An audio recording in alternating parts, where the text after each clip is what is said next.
Yo, what's up mga treasure? May bago tayong package. Well, actually hindi siya bago, pero bagong bubuksan. So, medyo matagal na natin nakuha to. Ngayon lang natin i-unbox kasi medyo sobrang daming ganap. Tsaka dami nating package eh. Di ko na alam kung ano yung iba minsan.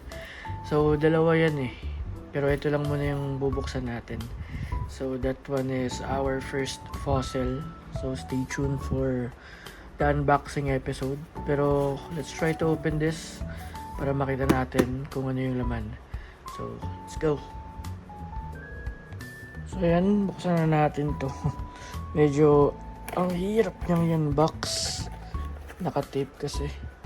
So ayan, nakat ko na yung ibabaw. Then last na lang natin tong tape niya sa taas, I think. Sarayan natin tong box. Di naman natin to gagamitin.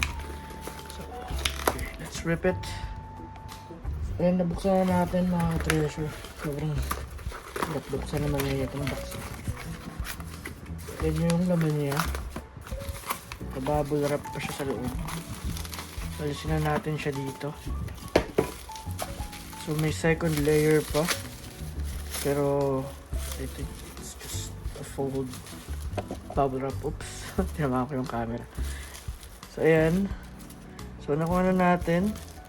So dalawa yung binili nating lalagyan, and again this is for our amber dun, so nabili nating amber and fossil kung madadagdagan. Medyo mahal kasi yung mga ambers and fossil. So ito yung laman ng box na medyo matagal bago natin nabuksan.